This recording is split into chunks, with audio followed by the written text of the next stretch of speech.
Good morning, good evening, and good afternoon, wherever you are in the world. And welcome to the Infinite Way, where spirituality meets humanity. My name is Dr. Enolia Foti, and it brings me great pleasure to introduce to you Dr. Clarence Greene. Dr. Clarence Greene is noted for many different things done in life, one being the ambassador for AFRIDU, which is the African Diaspora Union. And the other thing is that he is a significant voice on the radio, WCAN, among many other things. But with those two noted things, I would like to welcome Dr. Clarence Greene. Welcome. Thank you very much for having me. I'm elated. I'm excited to be here, to share. Love to share. I am so excited to have you here. So thank you again for being here. And Dr. Clarence Greene, you're coming from Trinidad and Tobago. And with that, in coming from that, you have done so many things within your life. And your story is one of interest. And I would love for you to start us off with you as a young man, because there are so many different aspects of your life and ways that you touch people. I am so interested to understand how you started out as a young man and how you embarked on radio, how you embarked on some of the things that you advocate for. Please do share. Wow. It's a long story, but it's full of excitement and twists and turns. So let me begin. Well, first to begin, in Trinidad, they tell us that once you're born in Trini, there's a saying that we say, Trini to the bone. Ah, yeah. That's the short for saying Trinidadian Trini. We're Trini. So Trini to the bone. That should say a lot to people.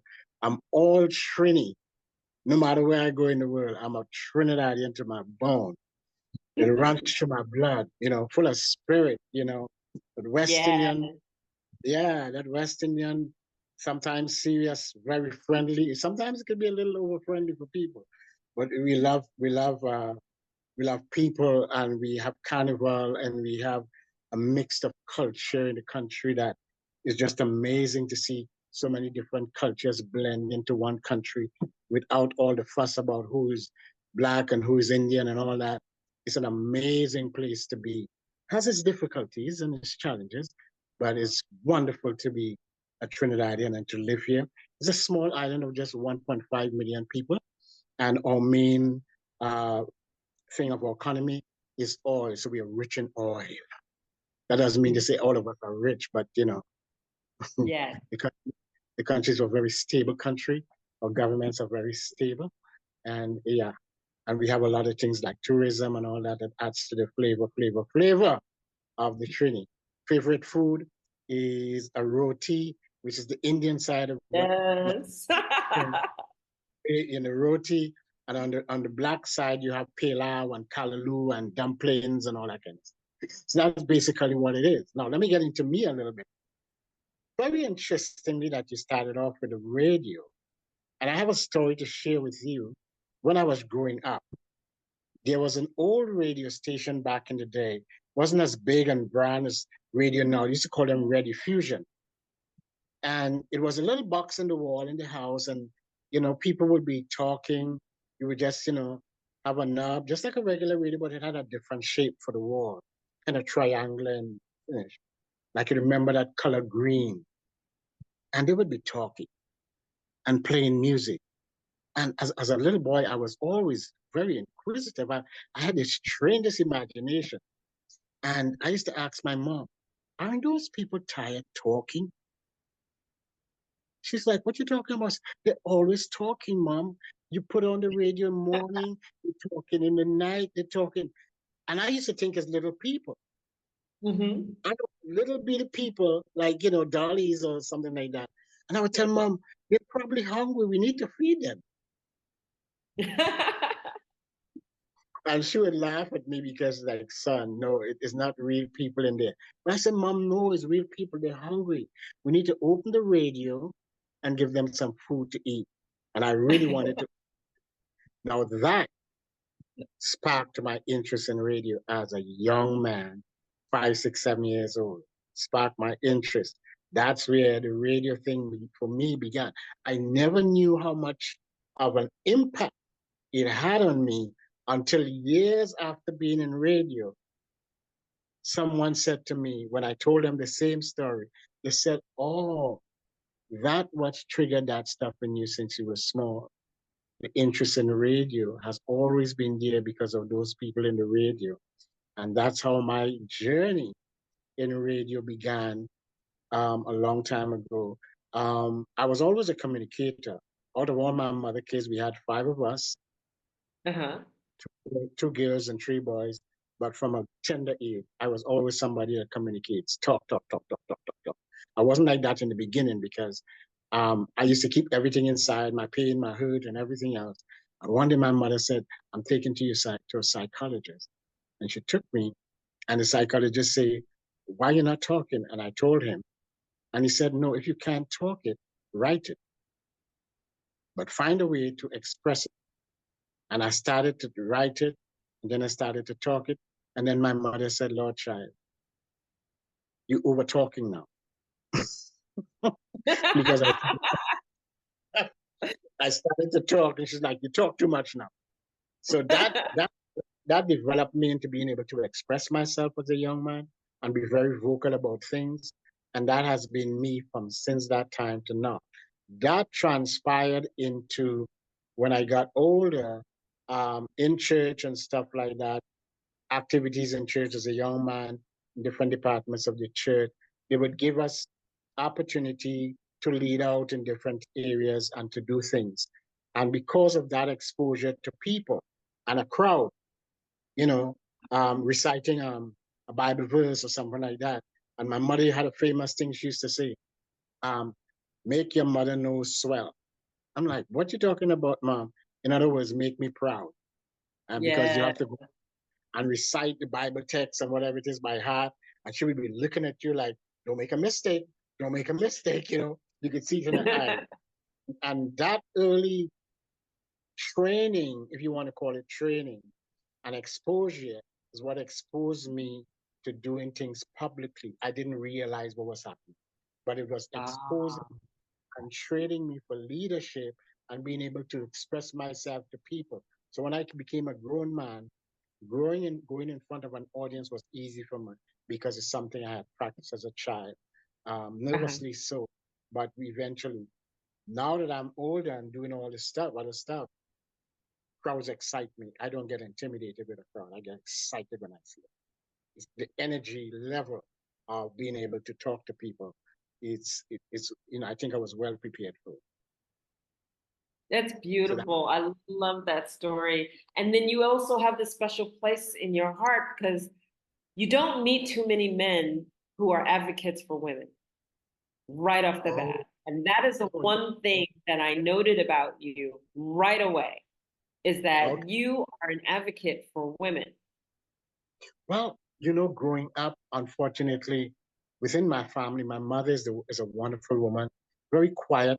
My dad was something else on the other side, and I saw some glimpses of abuse as a child towards my mom, and it bothered me as a child, and I was angry at my father and all that. As a whole other side of the story. But I tell you Yeah. what, um, those things left such an indelible impression upon me growing up that I think is one of the things that triggered in me the idea of, because I was very protective over my mom. And I think because of that, the idea of seeing women go through stuff and, men taking advantage and abusing them, I think because of what some of the things that I saw growing up, even within the neighborhood, not just with my family, I saw it in different areas. Because one of the things that I said to myself, growing up, looking at my father and the way he dealt with us and my mom, he wasn't the worst of father because he was a good provider in a lot of ways. But some of his ways was really, really, I didn't want to be like him. Right. I didn't carry his name. And I remember my mom said to me, "It's not in the name." I said, I don't want to carry his name. I want to carry your name, Mom. I don't want any part of that man. And she said, don't worry about that. Just train yourself to be different. Train yourself to have respect for women and all of that. You can have whatever name. It's who you are inside that makes the difference. And if you've seen something in your dad that you don't like, the name is not going to change you. You have to have a different character. And so she started training us as boys. My mom was an amazing role model for me and my brothers. And she started training us. I remember she would take us when time to eat on the table. She would prepare the dinner and have it on the table and you know, you rush to go and eat as a young man. She was like, no, get up. And when we get up, she's like, your sisters, I have to teach you to take care of your sisters at the table because when you grow up, you're going to have a wife or a girlfriend. And so we would have to go and she would show us how to pull the chair back and let your sister Yeah. sit down. And then you would put it back and she would sit. And then you would go to your seat. And then she started saying, you know, this is how you hold the fork in your hands, you know, the fork in this hand and the knife in this hand. And she would tell you how the fingers need to be and how to cut and all that. So my mother started teaching us from a very tender age to be responsible, to be able to cook and wash and clean. And I remember one day when I was washing some clothes and I wasn't comfortable washing those particular clothes. And she would say, you're going to have a wife at some point in time and she may get sick. So don't worry about it. It's just a piece of clothes. But when you get older, and then, you know, when you go to the groceries and she give you a list, back in the day, when she give you a list, and one of the things on the list is, you know, stuff for ladies, you're kind of ashamed, but I used to wrap it up in a brown bag because, you know, it's kind of a private thing. And I didn't Yeah. even want to, I didn't want to be with that because, you know, but those early things, as strange as it will, um, prepared me for being different, for protecting. I remember one day I wanted to dance. There was a school party coming up, and we know that we're going to have to dance with girls. And my mother put on Right. the music at home, and she's like, okay, I'm going to teach you. I had no dad, but she said, I'm going to teach you how to dance. And she would hold me and I would be acting the part of the man, and my mother would be when she say, "You put your foot here between the lady's feet, and so that you can push it in a particular direction where she needs to go." And she would go like this: 1, 2, 3, 1, 2, 3, 1, 2, 3, 1, and she'd show me how to spin and do that. And listen, I got good at it. My brothers and Ah, I, we got good that's at it. great. So do show us how to open a car door for our sisters and those type of things. So those early childhood training with my mom prepared me for doing what I do, and hence the whole idea of the protection about women and talking about women and domestic violence and the hard talk between sisters that we have. Those were things that naturally come. Today, if I'm going out with anybody, you don't even have to be my girlfriend or my wife or whoever it is. If I'm going out with my sister and I go to the car, I will still open the door for my sister because it's Yeah. something that has embedded in me early. So chivalry for me is it hasn't gone anywhere. It's just a natural thing. So it's a natural part of me, not to put on to express and impress women now, because from a child, my mother taught me to be like this. And thanks to that training, it has affected my life in a very positive way today.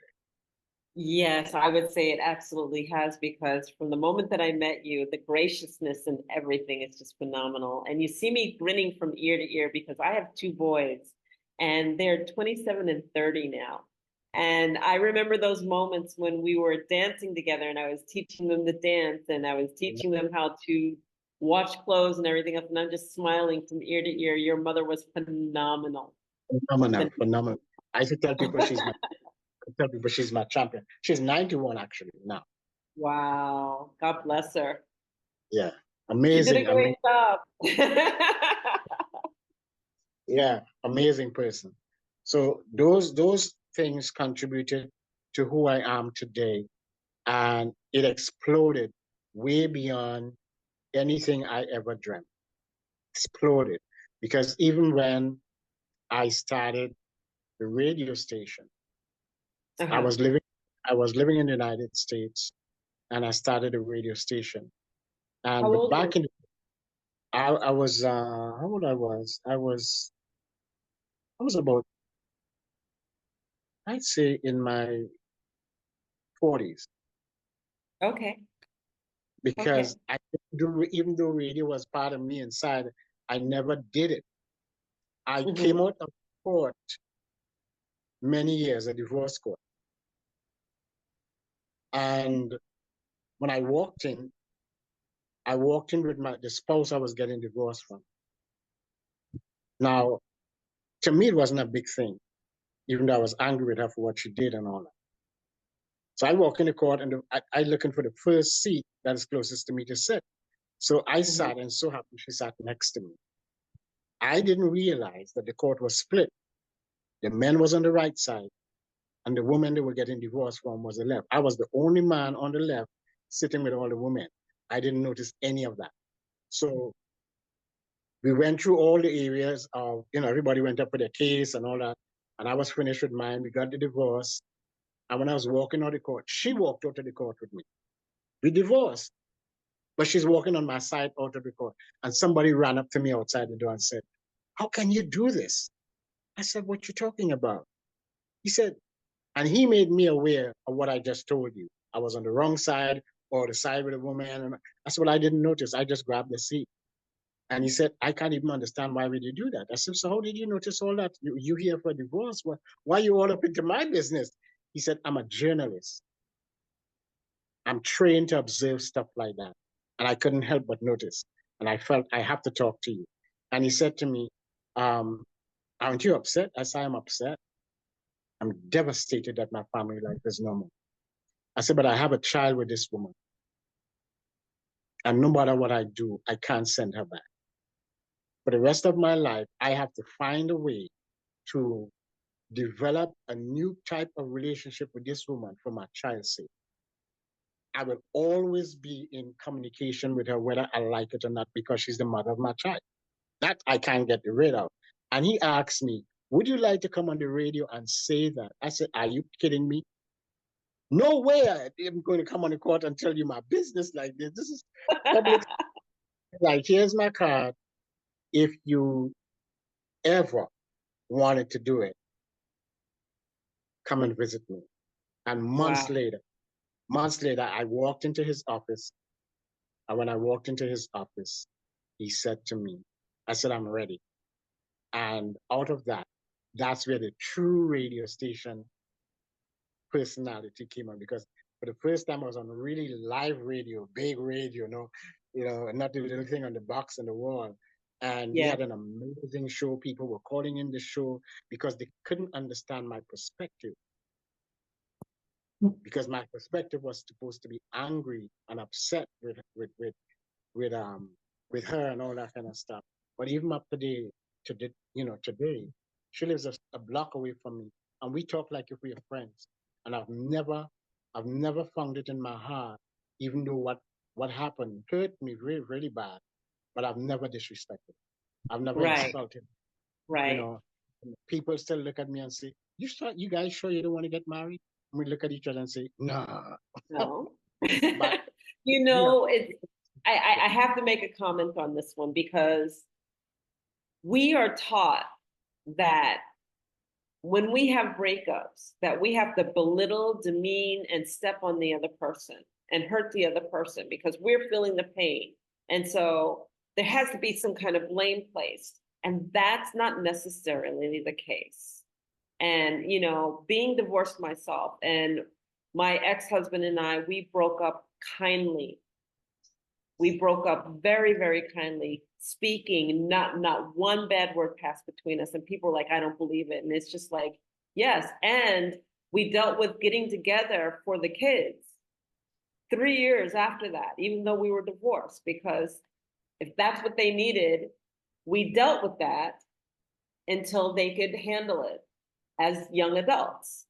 And this whole idea that we have to be cruel, we have to be mean, we have to be angry, we have to show our anger in order to show that we want to separate is really garbage, in the respect that when two consenting adults can be adults and have a conversation and just basically say, I'm ready for my life to part, that this isn't going to work anymore. And then if you can have that conversation and agree on it, because each person deserves happiness. And if the happiness isn't together anymore, it's just not together anymore. It's okay. And even though you are hurt and it's painful, everyone deserves happiness. And so you recognize that you don't have it within each other anymore and you part. But we have this societal idea that I have to toss anger, I have to belittle them, I have to step on them, I have to demean them, I have to make them feel small because you made me feel small because I'm hurting. I mean, what are your thoughts on that? That destroys your destroy you as a person, Yeah. because you carry around that bitterness and that pain. And a lot of times when you allow that to happen, you're carrying around that bitterness with that person, about that person. You're allowing that person to control you still. And it Yes. affects you, affects your children, affects relationship. And sometimes because you're so bitter, like, you miss opportunities of love and relationship because you're so absorbed in the past, you can't enjoy the present. Right. Right. And you give your power away to it. You give Exactly. all of your power away to it. Exactly. You give your power away to it. And I was not about that. And she eventually asked me forgiveness and all that, which I did. I'm sure I'm not perfect. I'm sure I wasn't perfect to you. And I've hurt you in many ways. Today we have a remarkable, actually, all her friends, even my daughter, who is now, married and all that, um, they are amazed at the relationship that we still have. Mm-hmm. A couple of weeks ago, my daughter, she's married and she's in the States and starting to be an RN. And she decided to come home and surprise us. Nobody knew, except the neighbor next door was her little uh, planner with her. And I was home here and I just live a block away from them. So I got a call from her saying, what are you doing? I said, well, I'm doing some work here. She said, you need to come right now. So I got a little anxious, right? She's like, come right now. She said, come right now. When I say right now, just get here as fast as you can. So I started asking, what is wrong with you? She's like, just get here. So I got down there really fast and I met her sister outside. I said, what is wrong with her? She said, um, as far as I know, nothing. I guess she will tell you when you get inside. So I got inside and she was sitting there and I was saying, what is wrong with you? Is everything okay with you? And she's looking at me in all this sad face, not realizing she was playing a game with me, just trying to catch my attention to look in a particular direction. And as I was engaged with her, I felt some presence behind me. And I looked back, was my daughter. She shocked all of us by coming home to spend a week with us. And we were just amazed. And that's the level of, I would say, comfort that we have. We have no plans of getting back together. We don't hate each other. And we're not emotionally in love with each other. But, even though she did what she did, the respect that I have for her as the mother of my child, because even though my child, our child was, she was raised by both of us, but she lived with her mom. She's done a fantastic job. So for Mother's Day and whatever it is, I still honor her because the Yeah. past is the past. Can't change that. But she's done a fantastic job with my daughter. And what am I to say? Hold on to what? Hold on to what? Right. Yeah. Right. Right. So continue on your journey. Tell us a little bit more, because radio is just a piece or one part, one aspect of the diamond that is you. All right. Before I move on with the radio, you would notice that you said WCAN radio. That's the first radio station that I made. I have 20 of them. All right. So Yes. the radio station is part of my name. It's actually Yes. part because my name is Clarence. The A in Oh, okay. the A in the middle is Archibald, and the N is network. And Okay. got that from the Bible text. I can do all things through Christ who strengtheneth me. And that happened right around the time when Oprah changed her name from Oprah to Own, O-W-N. And then I said, wait a minute, I could change my name too, because I was following this model, right? That she, and I said, C-A-N. So now I can, W can. Okay. That's those things are positive words that I say to people on the radio, and they don't realize that what I'm saying positive things to you. I'm mentioning my name, I'm mentioning the radio station name because the W stands for world, and like all radio stations has that before them. So we can, you could come up with we can, you could come up with WCAN. There's a part of it that says I can from the Bible text. So I'm quoting all of that positively in you in mentioning in one thing my radio station. Now they know the secret, what's behind the can. Right. Because when I can, I go straight to the text. I can and you can do all things through Christ. And that's the premise. That's what I built it on. That level of positivity. I'm saying positive things to you, even in mentioning my radio station name. I'm plugging into you all the time. And that motivated me to do more and to do more with the radio stations until I got to 20. I wanted to do 365. I realized I can't, 20 is plenty, and 365 is a whole lot.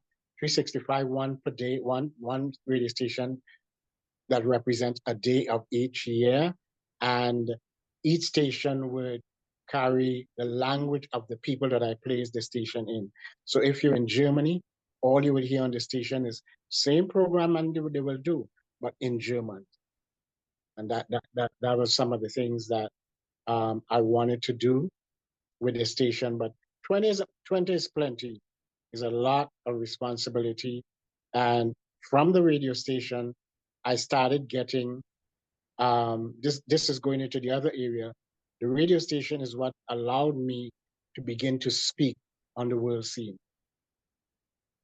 I started getting speaking engagements because one of my pet subjects was counter trafficking and human trafficking and domestic violence. I'm a trained specialist in that. And I would do it on the radio, and I started getting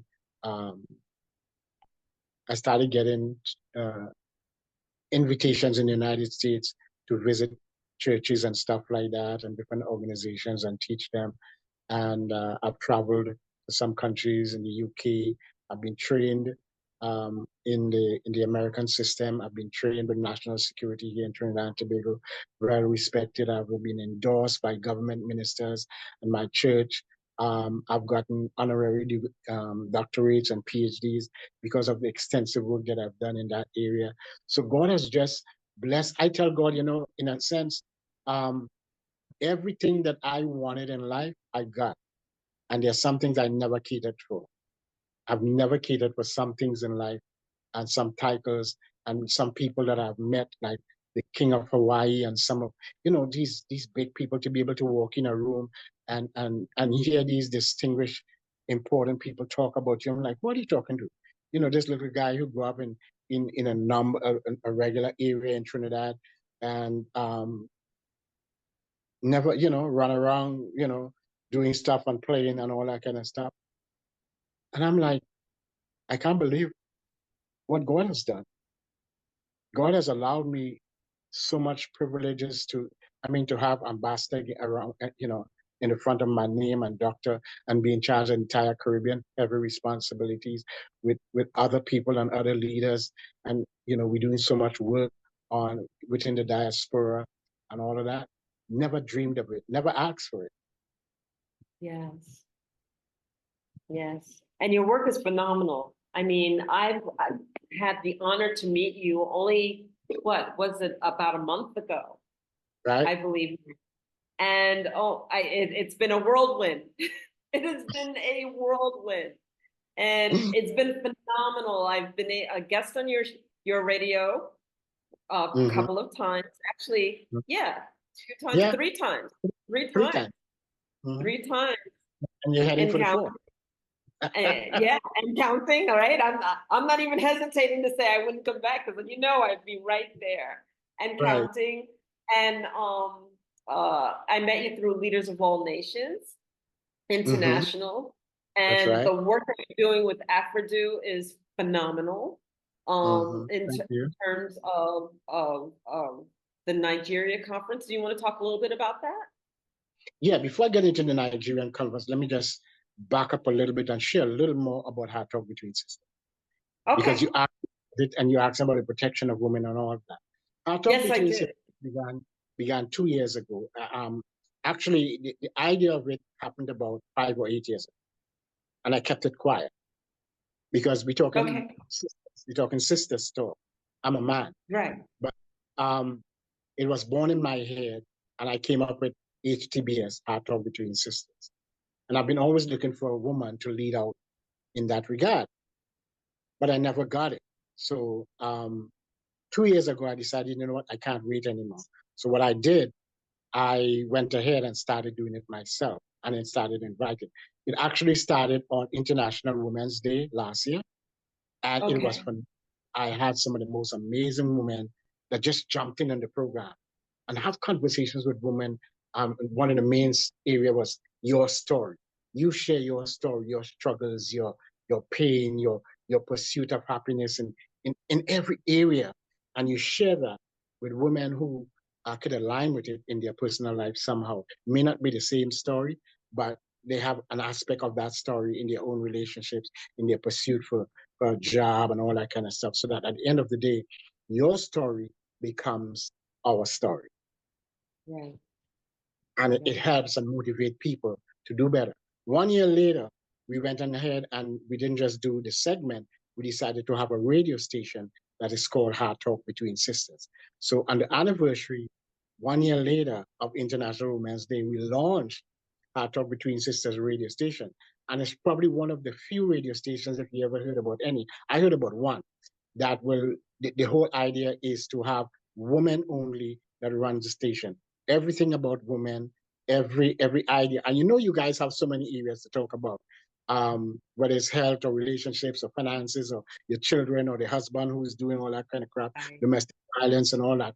All the areas, we're going to get professional people to head up that area, and the station runs for 24/7. We're not there yet, but all the infrastructure is there, and we want to encourage women to join with us and participate. And if you think that you have something that you want to contribute, call in and talk to us, and we'll set it up for you so you can have a segment and we can grow and grow and grow. So that's just phenomenal. So that's why the Heart Talk Between Sisters eventually came out of what I expressed earlier with the protection about women and stuff like that. That's my give back to what I've seen women have gone through. Let's talk about the Afro thing a little bit. Boy, we're going Well, to wait, place. before you go there, I absolutely need to ask you how you ended up being a trainer in human trafficking, because that is no joke. And that kind of went by real quick. And Yeah. I was gonna let it go, but I'm not gonna let it go. You excellent listening, and very good interviewer, because you can understand, as an interviewer, you pick these things up and it's like, he can't get away with that like that. You I can't gotta get dig away up. with that. Nope. I was the founder, one of the founders of an organization in the United States, Atlanta to be exact, that founded an organization, a nonprofit organization by the name of Foundation for Men Awareness Incorporated. Foundation for Men Awareness, nothing to do with women. And we were doing a phenomenal work talking about domestic violence against men in the United States. And, women would get so mad at us. Even in Trinidad, when I started off in 1998, that was my pet topic, because I wanted to hear the other side of the story, because I felt it was existing, that domestic violence against men was something very, very real. And I got the whole of Trinidad and Tobago and the Caribbean totally upset with me, but I got the word out and I proved the point that it does happen. That's a big story, national television, right? So Yeah.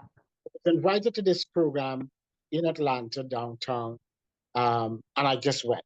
Myself and my directors went, and so we sat there. was a bunch of high qualified women talking about women and this and that and about human trafficking. I'm just like, what is this human trafficking thing?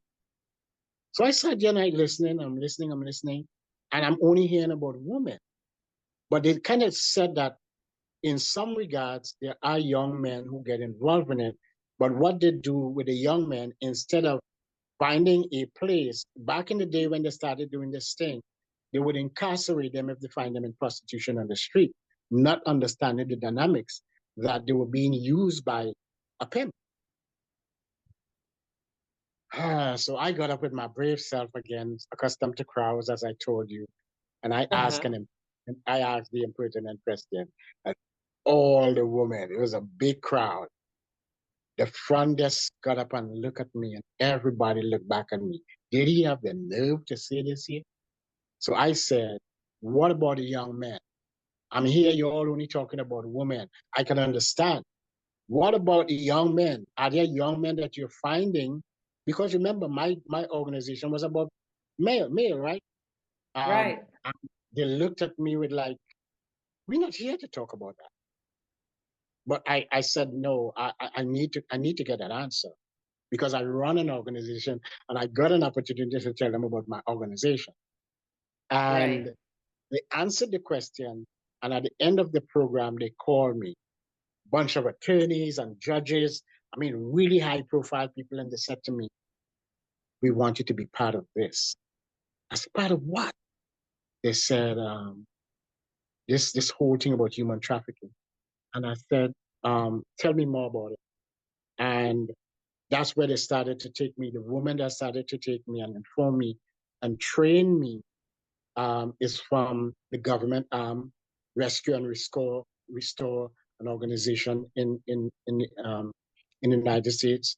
And I started to get training from them. And I took the training so well that one of the ladies, I was angry when I got all the information. I was ready to do this. And one of the women said to me, an attorney in the mayor's office, because everything was being run out of the mayor's office because we started working closely with the mayor's office, which is Shirley Franklin, a mayor of Atlanta, a very prominent woman back then. And she decided to go after the traffickers. And with all of that, they found that I was so aggressive and passionate about it.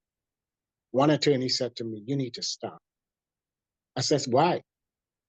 You guys got me involved in it. She said, you remind me of myself when I just started. If you're not careful with what you're doing, you're going to die doing this job. I said, Mm. what? She said, yeah, you're going to begin to get death threats because the people you, and she started to educate me from a different perspective of what's going on with this human trafficking thing. And she said to me, I was just like you, and I started to get death threats, and my family started to get death threats, and I had to back off. And she started telling me who was involved. And she said to me, do the part that you were trained to do and leave the going after these monsters to law enforcement. If you don't, you're going to die.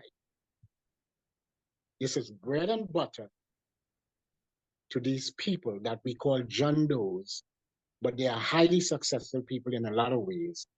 It's tied into the mafia and drugs. This is no place for a civilian.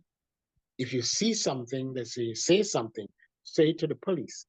But do your training and make people aware that this is what's going on. At that time, Atlanta was the hub of human trafficking in the United States because of certain reasons.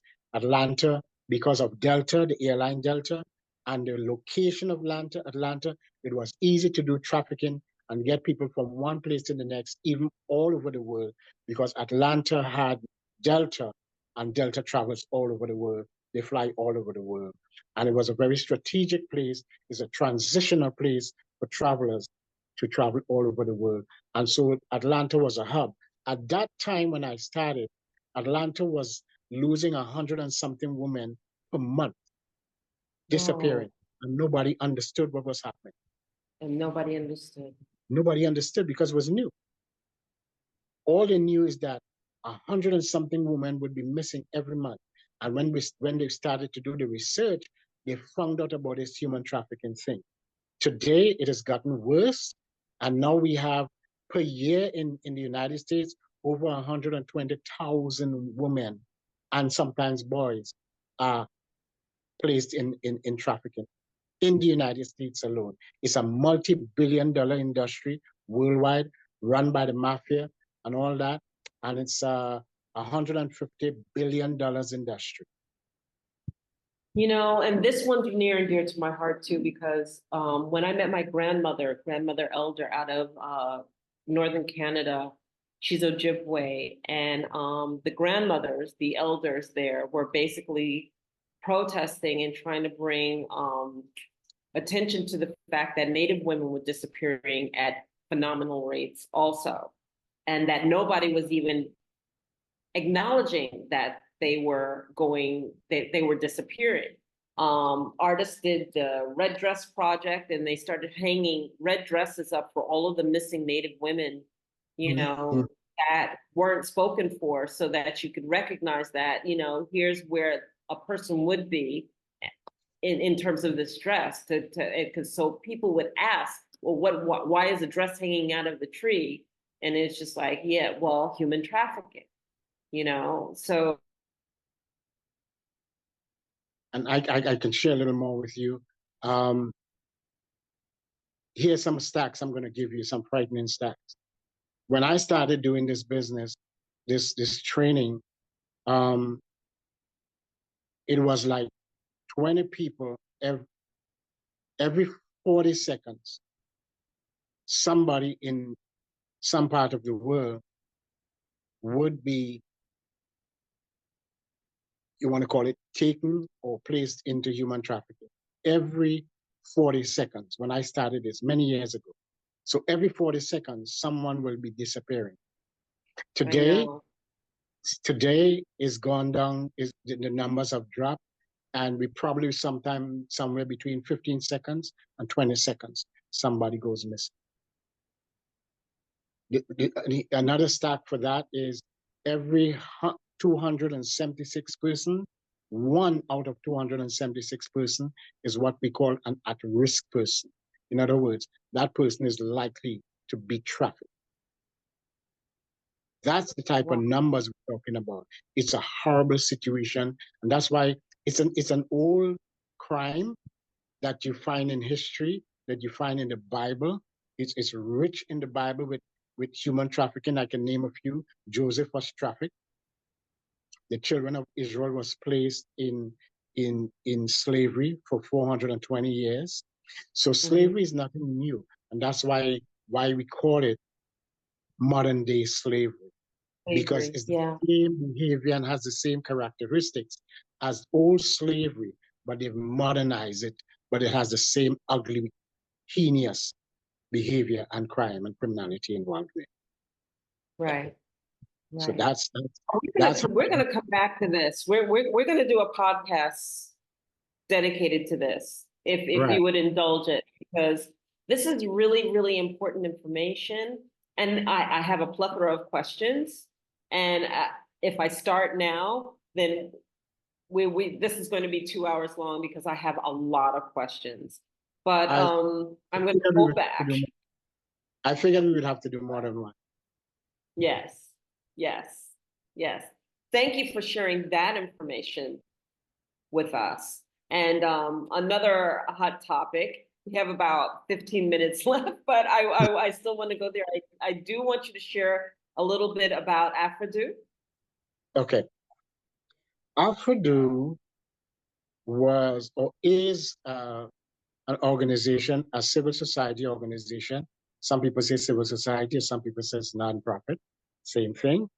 That was founded and started in South Africa by a dear, passionate man by the name of, I'll give you certain cycles of, he is an archbishop, he's a professor, he has a doctorate to his name, or several of them, Dr. Ubu.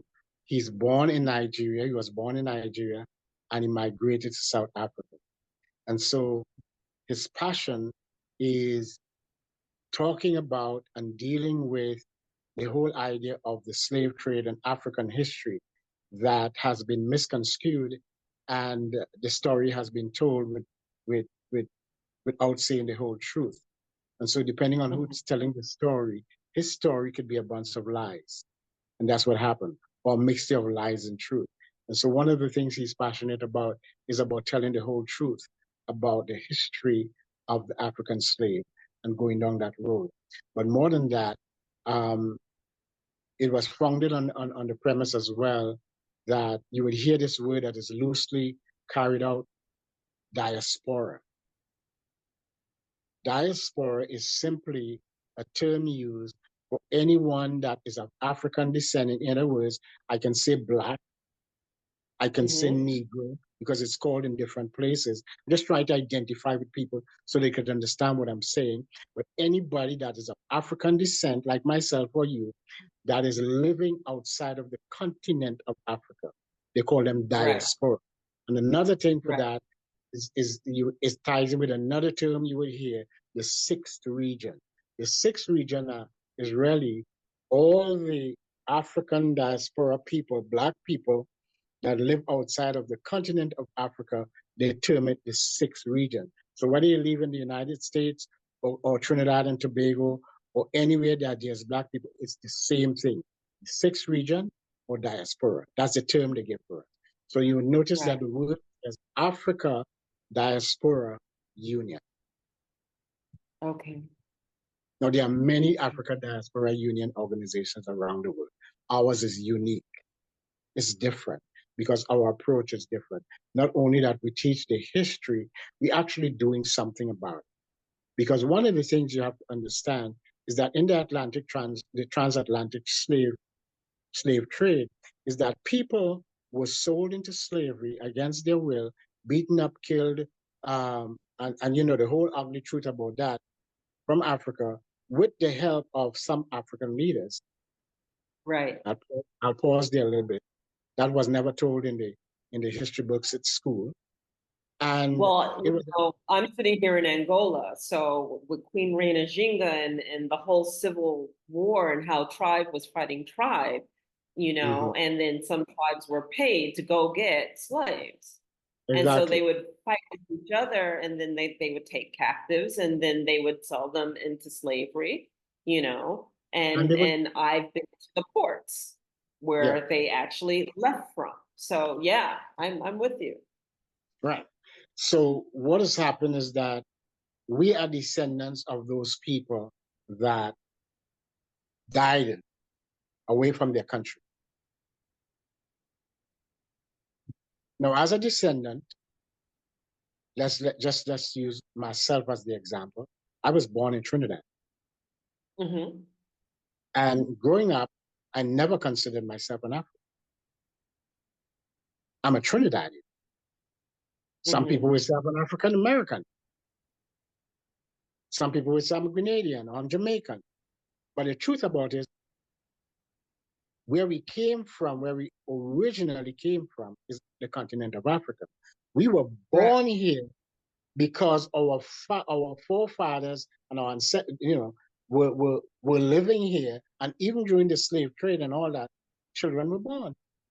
Some were born to the slave masters, some were born with black people, but here we are, many decades. You have a bunch of black people all over the world, and here we are.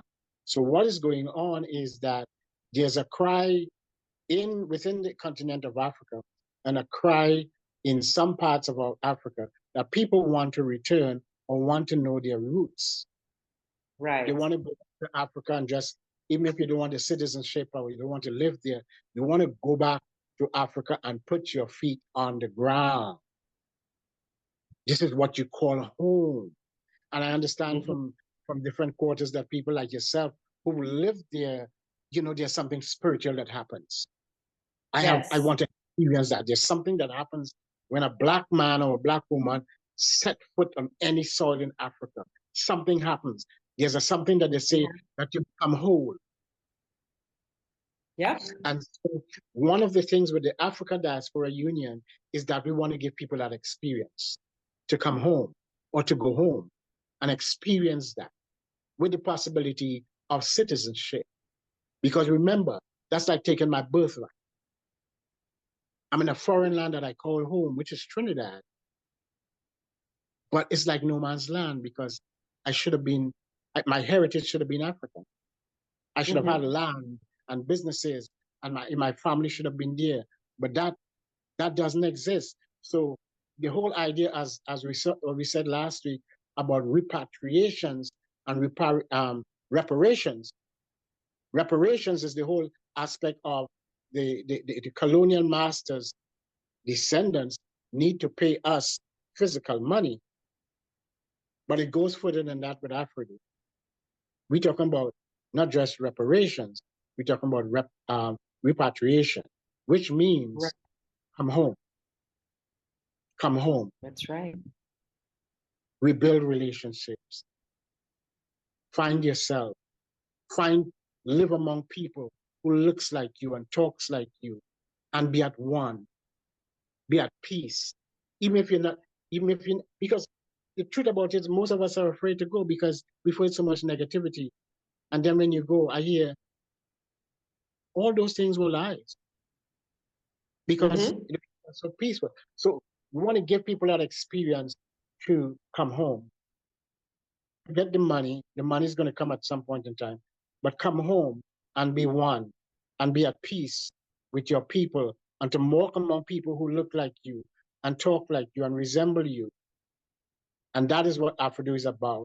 And so coming up in Nigeria in October, we're going to give people the privilege not just to come home, but to come home and get citizenship in Nigeria. Let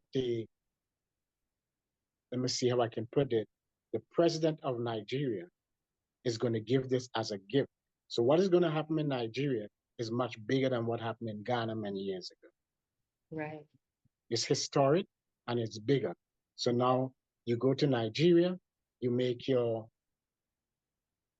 request to be a citizen, and the president of Nigeria is going to hand you that citizenship himself in a special ceremony when you get to Nigeria in October. So in a nutshell, and so we have, because the regions are so wide and big all across the world, Colombia, the Caribbean, America, you name it, we have regions and regional directors. So in my case, I'm the ambassador that covers the 17 Caribbean islands, and then I have a bunch of diplomatic ambassadors that govern each island. I'm the general manager, and then you have persons who are in the country, and then you have that all over the world. And so Afro has spread globally so that we have representatives of Afro around the world encouraging people to come home, to go home, be at one, experience what it is to be among your people. And that's the word we're trying to spread to all the world. And it's the passion of the president. When he talks about it, he lights up because he feels something spiritual he's doing. He feels that God has assigned him, just like Malcolm X and all of them had something to do in their era. He feels this is his era, an Afro era, to do something significant for the people of Africa all over the globe. And that's Afro in a nutshell. So I do it with passion as well. I'm proud to be part of it. And it's an education process as well, because it's met with some resistance depending on who you're talking to. But eventually people come around, they can see it and they get excited. Yes, they do. Yes, they do. And it's an honor to be able to have some conversations, because we've been having a conversation about the right to return since I'm here with my feet on the ground in Africa. So I'm excited to be able to contribute. And you know, we could go on and on and on. And I know that we have to end this. So I would love to invite you back if you're willing to come back. And if you want to just leave our audience with some last thoughts that you might have, I'd really appreciate that. What I want people to know, to leave people, is love yourself, treat yourself well, and love others. Love people to the point that it's a challenge. Learn to love those that you think are unlovable, or challenging to love them. People do you wrong. Because one of the things I have discovered in my own experience is that when you can extend love, that type of love that goes beyond human, I'm going deep here right now. That's spiritual. That's God. That's the God in you. Something happens to you. Something triggers in you that takes you as an individual to a totally different level. And it's an experience you could only get when you allow that God who loves you just like that, because you're not perfect. And once you experience it, you can tell people, I've experienced that. So go and taste and see what God has done for me. He will do for you. And it's the same message that I'm telling to people who want to go home. Go taste and see. So love yourself, love people, go taste and see. Excellent. And how can people reach you if they want to speak to you more about your radio work or Afrodu or in any respect? Well, I would love them to contact me because I love talking and love sharing. I'm excited to share. I'm excited to hear people share. So I'm going to give you two numbers. And all of them, even though one is an American number and one is a Trinidad number, I love people to call me with WhatsApp because I don't want you to incur any cost. So the first one is my Trinidad and Tobago number, +1 868 397 5961. Let me say that again. +1 868 397 5961. The other one is my US number, +1 678 856 3709. That's +1 678 856 3709. Don't call me any other way. Call me WhatsApp and tell me, I'm excited to come and do something on your program. I'm excited to share my experience. I want to be a part of this movement. Next week, when I come up, something more to tell you. We are going to do something that is called Caribbean Connect. It's an amazing feature that's coming up where we focus totally on the Caribbean, connecting the Caribbean with culture, events, and everything else. We already have the radio station and everything for it. So I'm excited about what's going on. And I'm looking forward to people to call me. And you're always welcome to call me. I like being approachable. Yeah. Well, thank you so much. This has been another episode of The Infinite Way, where spirituality meets humanity. And I want to thank you, Dr. Clarence Greene, for joining us. Thank you. You're more than welcome. I'm looking forward to the next edition. Absolutely. So if you like this episode, then please like us and subscribe and share. There's somebody out there that needs to hear this. So please do share. And I want to again thank our guest, Dr. Clarence Greene, and we will see you on the next episode. Thank you and have a beautiful and blessed day. Bye-bye. Thank you.